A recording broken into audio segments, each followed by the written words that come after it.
The Archbishop of Jerusalem, a man named Sefranius, by the way, a Christian Arab, a loyal Roman citizen, indicates he's willing to negotiate, but only with Umar ibn al-Khattab, the Caliph. Sefranius comes out of the gates weeks later to meet the Caliph because he sees the Caliph's army arrive. And as he's approaching, he sees a man leading a camel at the front of the army. The Arab army is being led by a man leading a camel with a man on the camel. So Sefranius, he's got a giant red hat, because he's also a cardinal, right? He's got gold tassels, actual gold, hanging from his hat. He's covered in gold jewelry. He's wearing red robes. He's covered in perfume. He's on a lectica. The lectica was the couch that the Romans would ride, and then they'd have like 4 or 8 men, depending how big it is, carrying it. And then he has 2 men, 1 on each side, fanning him. Of course, right? That's what Jesus would want from his bishops. And he comes up to the guy on the camel, and he says, where's the Caliph? And he goes, no, I'm the Caliph. And Sefranius goes, you've just conquered Iraq and Syria and all of Palestine minus Jerusalem. How is it you're so poor? And the Caliph goes, well, why would I collect wealth? We're not doing this war because I'm trying to plunder anything. I'm a humble man with humble needs. I just need good meal. And then Sefranius goes, why aren't you riding the camel?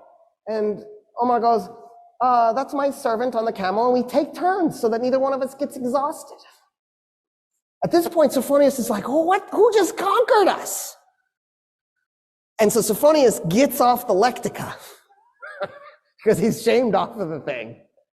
And he says, okay, I want to talk to you about our surrendering the city to you. Umar ibn al-Khattab says, why don't we do this? All Roman politicians leave Jerusalem, and you can take anything you can carry. So you can take gold, as long as you can carry it. And Sefranius goes, okay, that's reasonable.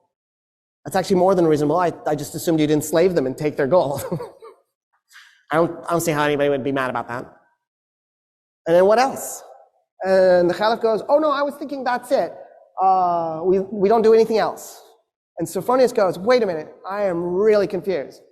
So when us Romans capture a city, we enslave a segment, we plunder the city, probably a little bit too much raping too.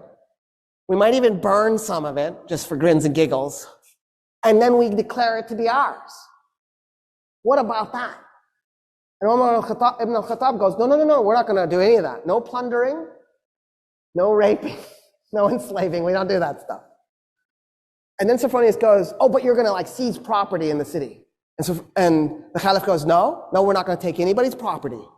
We're going to leave the city exactly like it is. The only thing I want to do is eject the Roman politicians with whatever they can carry. And Sefranius goes, there's nothing to negotiate. Yeah, we surrender the city this instant. I don't understand, actually. He says, you've given us such amazing surrender terms, and because I feel such kinship with your religion, will you do me an honor?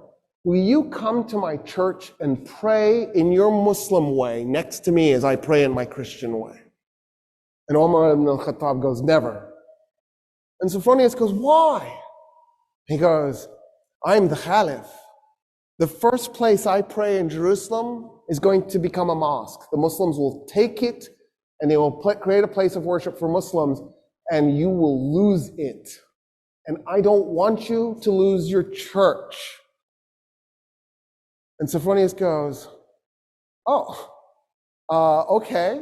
What if we find an empty piece of Jerusalem and we just pray there? And Umar ibn al-Khattab goes, yes, I accept.